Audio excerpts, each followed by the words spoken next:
Hello, Windward, and welcome to the Pencils Down podcast. In service of our mission to remediate our students' language-based learning disabilities, we take every instructional moment seriously, and we work to be intentional in everything that we do. This podcast is an opportunity for Jamie Williamson, our head of school, to have an informal series of unscripted conversations with different members of our community about who they are, what they care about, and what the Windward School means to them. And so, we're putting our pencils down, we're closing up our computers, and we're looking forward to sharing with you another conversation today.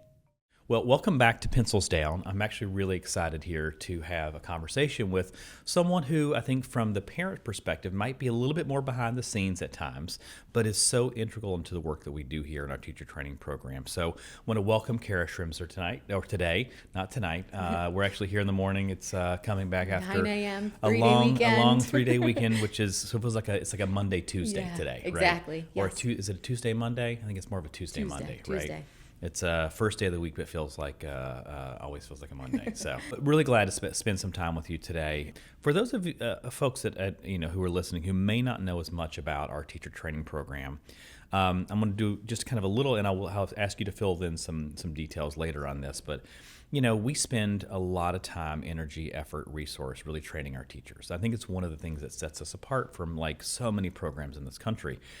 Thinking about a 2-year, essentially, on average, 2-year teacher training program where folks come in, we take people who have teaching backgrounds, people who are just really incredibly bright and coming from maybe a second career, and we really help build them into educators that know kids well, who know what to do and say, that aligns with the science of reading and the research around the work we do, and who get the coaching and support over the time that they're there to really deepen their craft and become better teachers. And in your role as a director of the teacher training program, I think it's just really, really important to think about, how that kind of sausage gets made, because it is such an important part of the work we do. As we think about some folks who've been in our program, like Sandy Schwartz, who's been here forever and done some incredible work in the teacher training program, Marcia Finkelstein, who was kind of Sandy's right-hand person for forever here. And those have been two really mentors important folks for you. And I know that, I don't want to speak for them, but I think they would probably echo my appreciation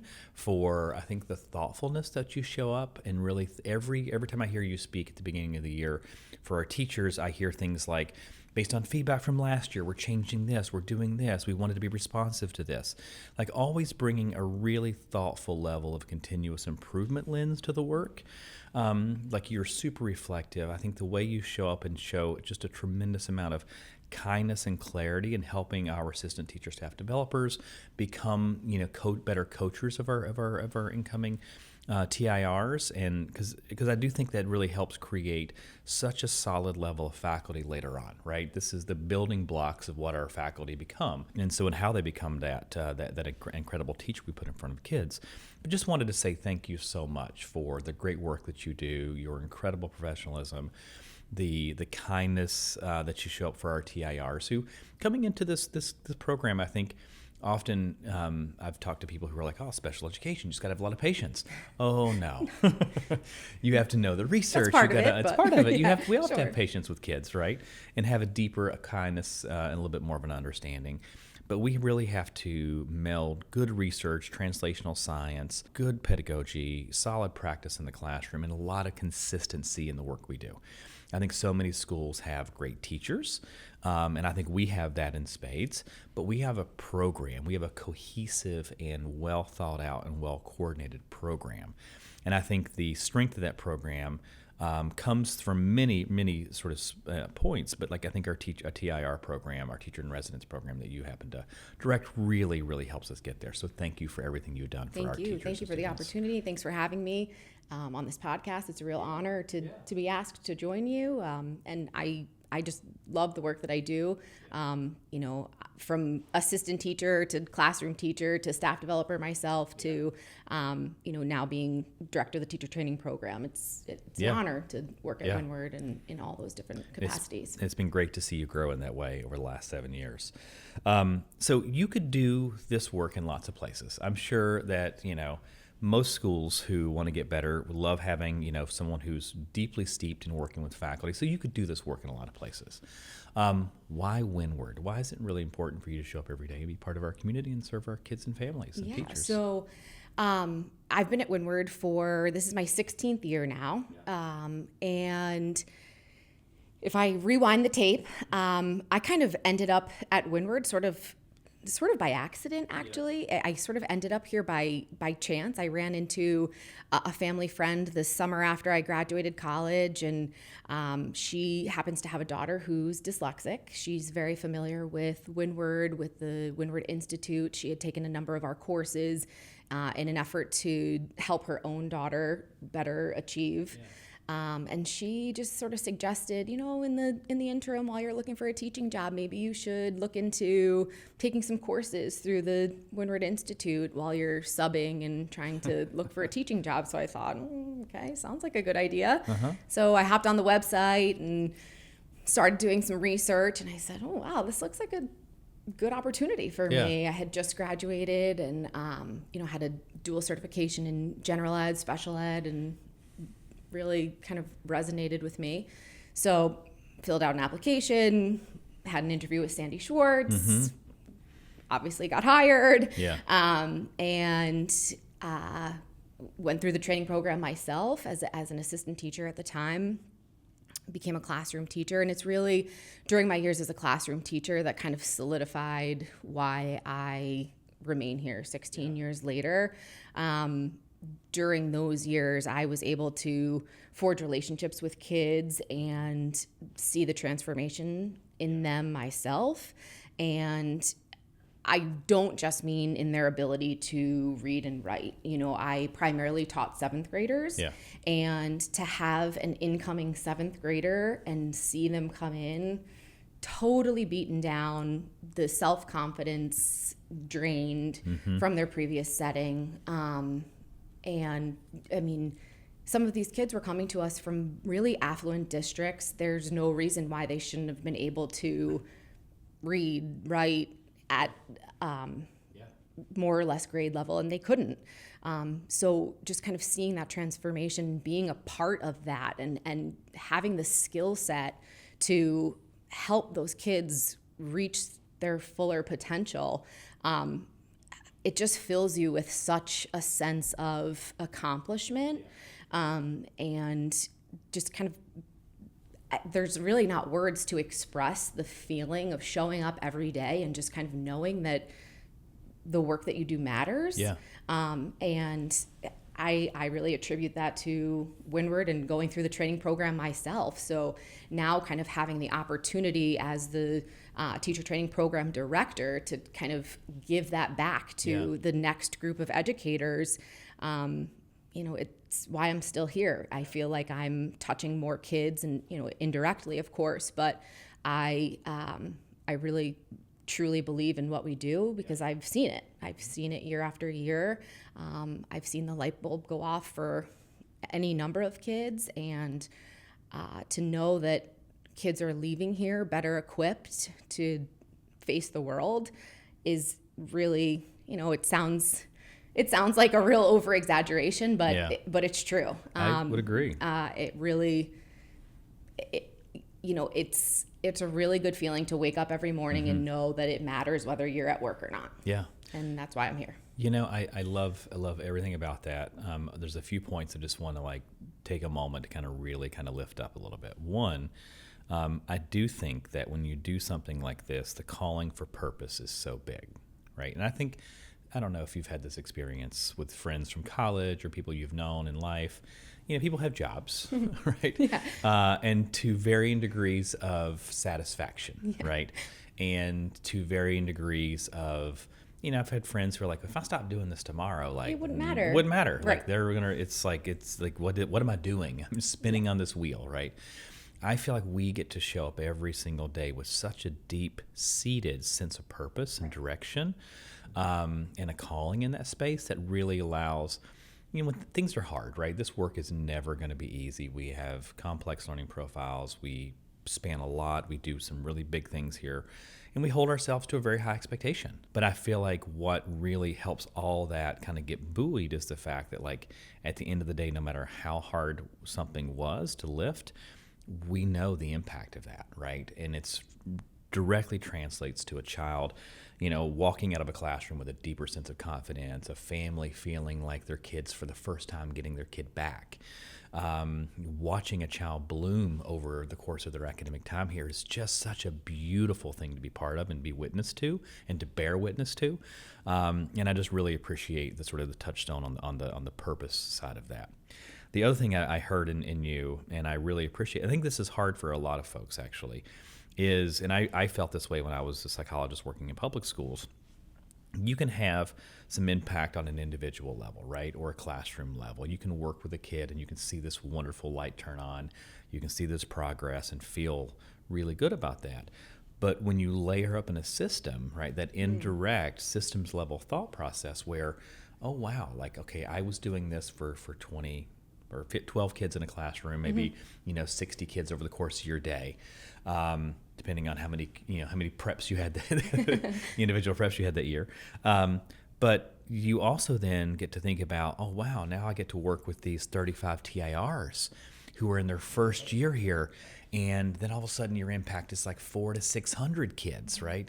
And so I love thinking about that leveling up from a systems level impact standpoint.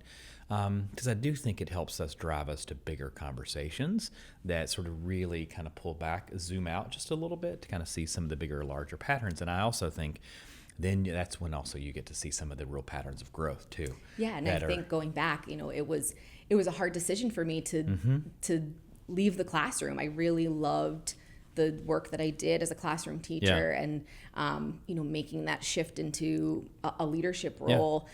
It was a hard decision for me, truthfully, because I felt so fulfilled as a classroom teacher here. But thinking about it that way, and actually Marcia and Sandy were the ones who kind of helped me reframe my thinking around, well, if you think about it, you're still teaching. You'll really have an impact on so many more students if you reframe your thinking.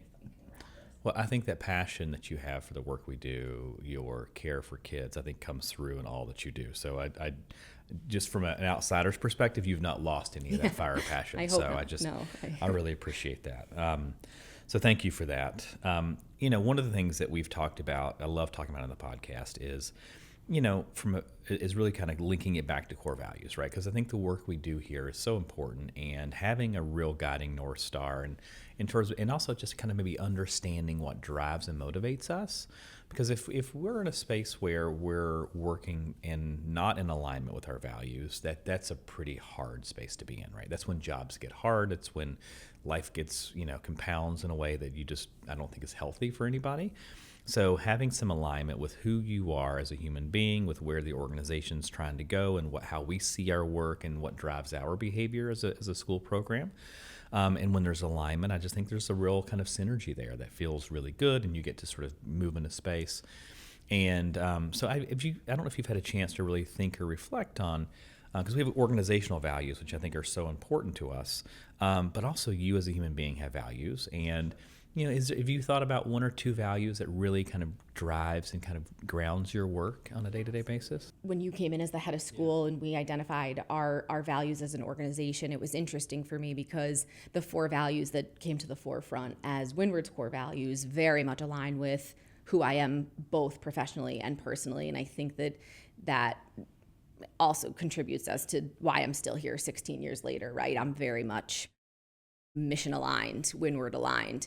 But another value that really comes to mind for me is patience. I really strive to be a patient person. I think that it's really important in leadership in particular to lead with patience. I think that it helps you make decisions with a bit more clarity if you are thinking through things with a patient lens. I think that, especially in my position, I'm in a position where I often need to support others through difficult situations that might arise, whether, it's a staff developer who's in the position to support teachers or support teachers and residents, and approaching situations with patience definitely helps me better support others. And then on a personal note, I'm a mom of two young boys, 5 and 2. So I really try to lead with patience at home too, and my patients are often tested on the home front. Yeah.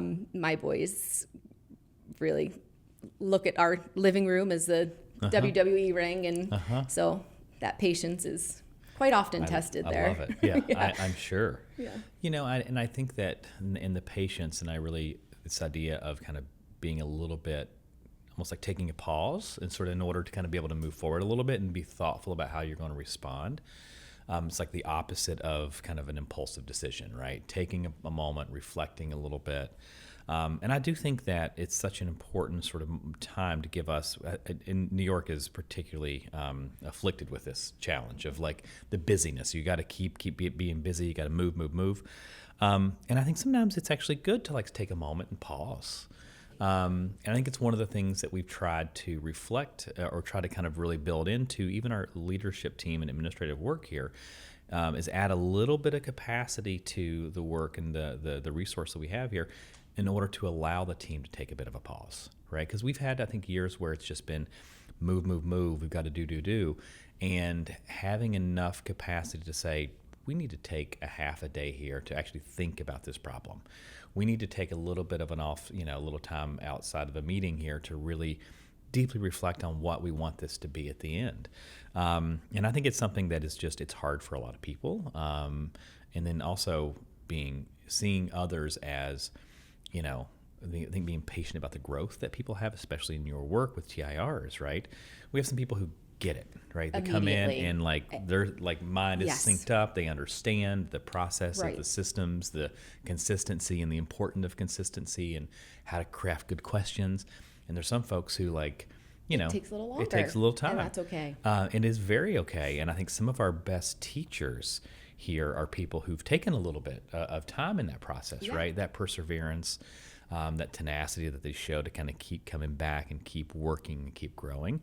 And I do think that, and I love that because one of the things we forget sometimes here is that we are a community where kids are coming in and we have to be really open about their growth trajectory, right? No two kids are the same, right? We can do the same lesson, 12 kids, 8 kids, 6 kids in a classroom, doesn't matter what you're doing. And somebody in that classroom is going to see it differently or receive it differently, right, than you intended.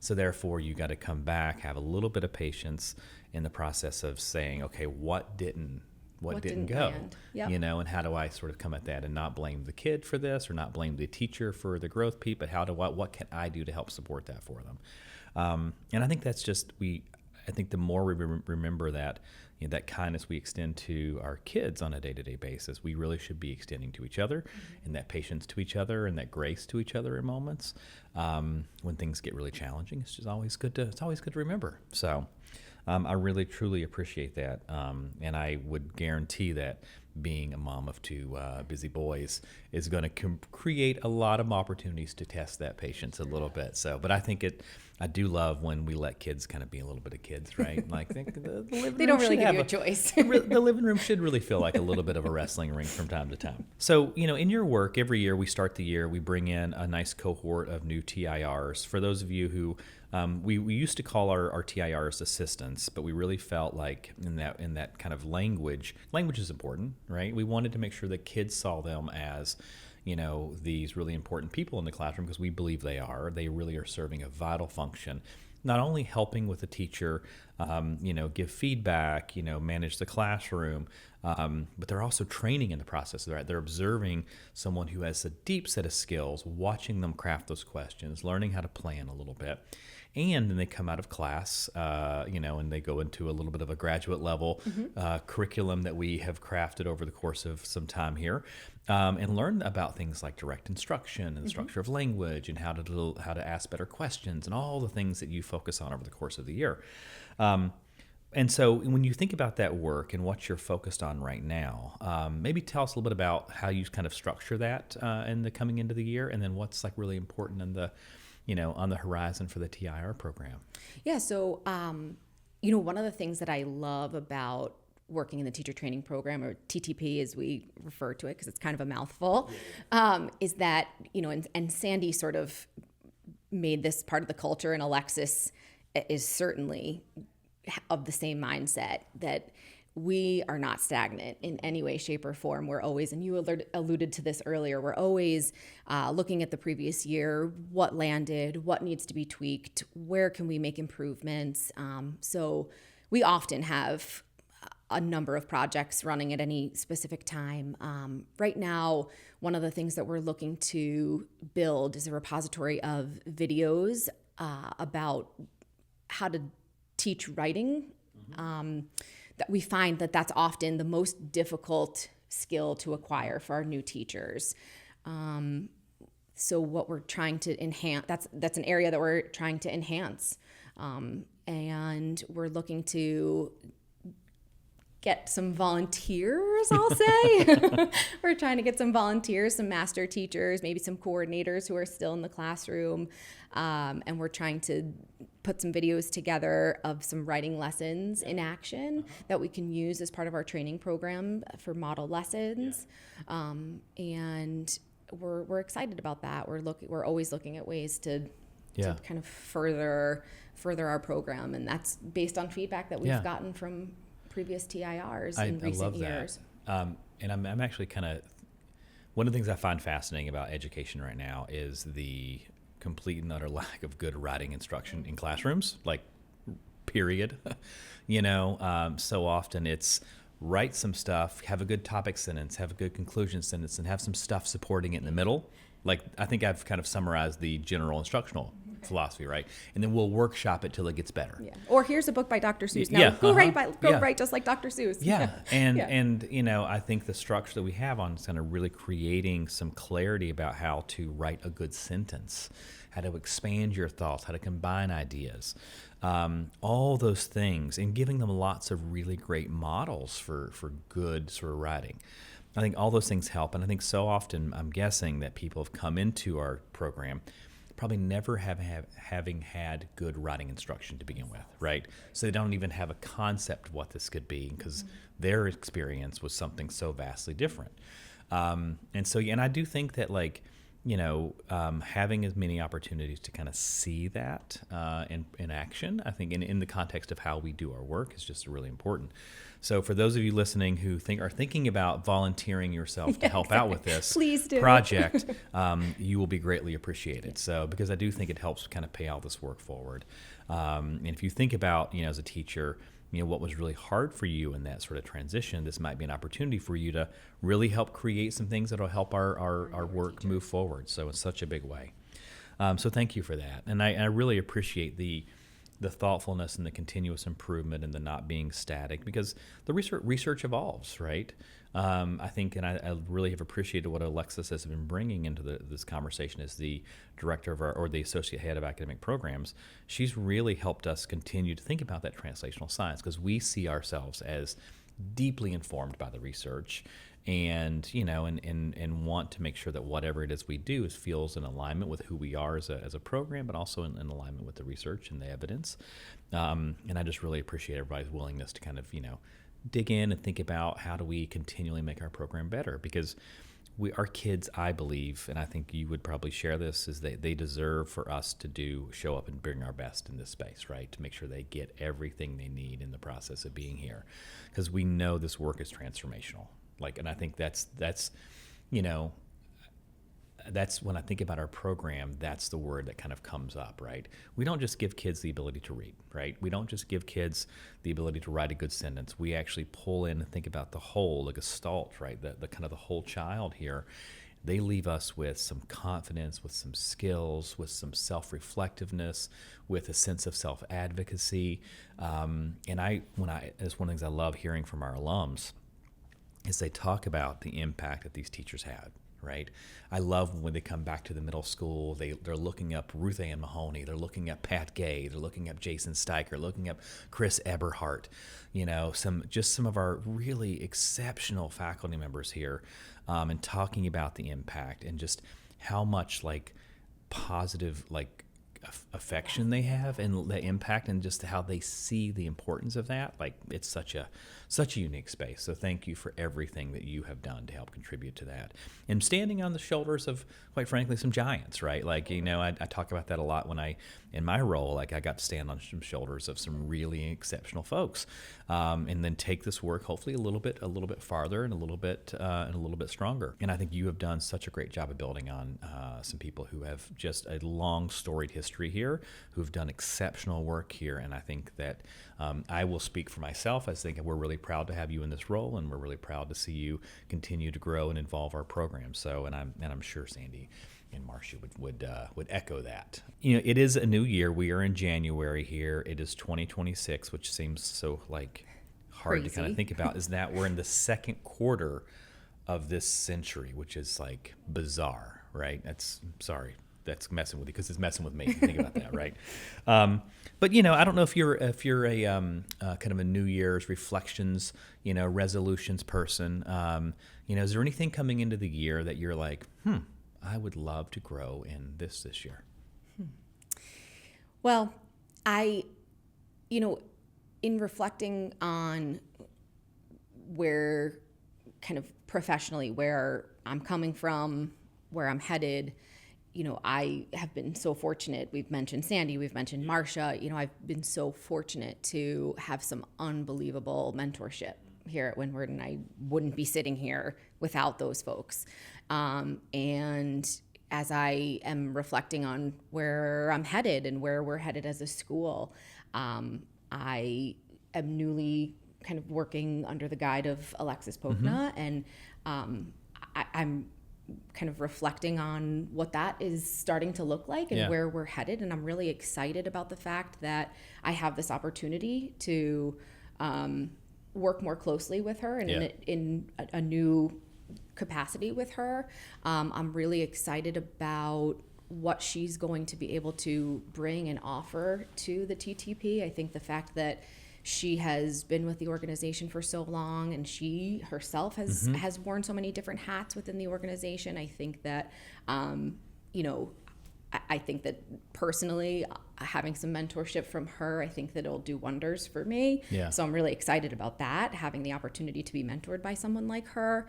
And I'm really excited for the continued partnership and frankly, the stronger partnership between TTP and the WI and moving forward. I think that that'll be a really great opportunity. And I think that that's an area where we can kind of further strengthen our teacher training program. And I think that kind of with Alexis more involved in the teacher training program in the coming years, I think that that'll be a real strong spot for our teacher training program, and a good opportunity. So I'm really excited about that. On the resolution front, I desperately need to declutter my basement. But that's a project, right? Yeah, that's a year-long project. Yeah. You're really. I'm not a hoarder. You're really organized at work. I am really organized, and the rest of my home is really organized, but the basement not. The basement, so much. So it's like your junk exactly. drawer. No, but I'm really excited about the opportunity to make some continued changes to the TTP under her guide. I really appreciate that. One, I'm so grateful. I think Alexis and her sort of journey through our organization, I think the WI has sort of, she's really has done almost every role in the organization, right? So she brings such a wealth of experience internally. And I think in her time at the WI, she got to really see a lot more external work than I think she had previous to that. And I think that's expanded her thinking in such a wonderful way. And we always want to make sure that the work we're doing in the WI is grounded, because the proof of concept for the WI is the school, right? The work we do every single day here, day in, day out, is really about what drives the WIs, I think, quality. And so having a stronger linkage there, but also too thinking about having the conduit from the outside perspective and like what do we need to be considering. I think it's like this two-way street that we now have some real clarity on. We have this great advisory board, and we've been leveraging them to kind of bring in and talk to our academic leaders a little bit more than we had, to really help us think about vocabulary instruction or comprehension work, or I love that we had Elizabeth Hughes last week, thinking about manipulatives in mathematics. And I'm like, yes, this is exactly what we should be doing. And so it's just, I really appreciate that kind of linkage that you and Alexis are both working to kind of bring on that. And I also think that this is always just a good time of year to really think about what we want to grow in a little bit and think about.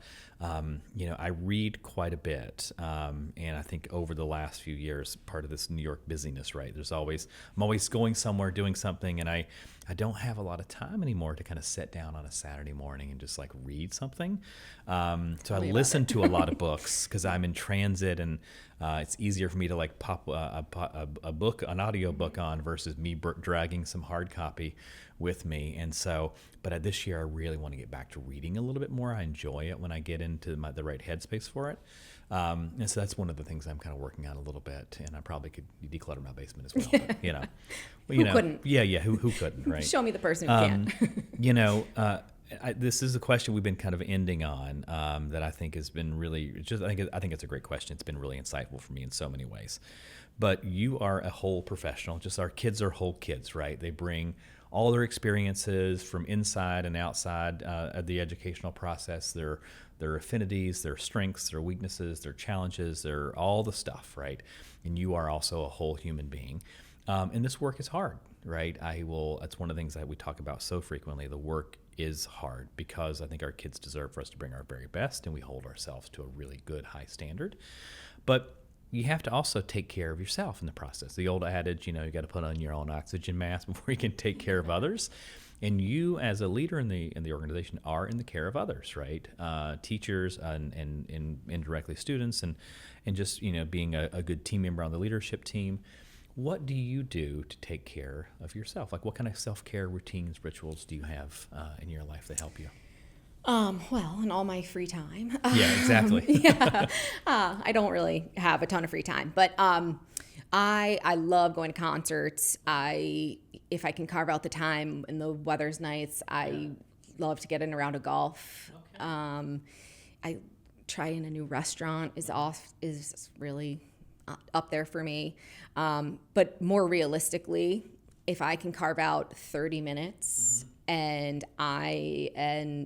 like quiet time alone in the room, any room, nobody else is in there, and I can, no background noise, and I can read a book, that's amazing for me. Or watch a show, like literally just 30 minutes to myself at this juncture in my life is golden.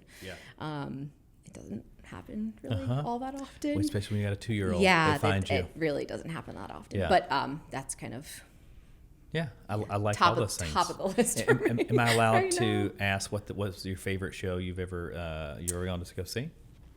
My favorite concert? Yeah, your concert. Sorry. Yeah. Oh gosh, how about my most recent concert? Let's go most recent. Most recent, I saw Cage the Elephant at Capitol Theater. It was a great show. That's really, really good show. It's a Bowling Green band. I went to school at Western Kentucky University, so they're from Bowling Green, Kentucky. Yeah. They went to London to kind of get themselves together. Awesome.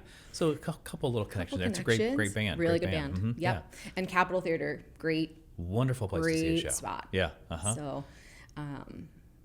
that's I love it. I love it. That's nice. Well, I so appreciate the conversation today. Thank you so much for Always having a pleasure me. to sit down and chat with you. It's been a real pleasure. And again, just thank you for everything you've done to help kind of grow our teacher training program, support our teachers and our TIRs. I know that it means a lot to them, means a lot to us, and I know there are so many kids who may not know you on a day-to-day basis, but are getting the impact of your work every single day they walk in the building. So thank you for that. Thank you. And and thanks for sitting down. Have a wonderful day. Thank you. And thank you, everyone, for tuning in. So appreciate it.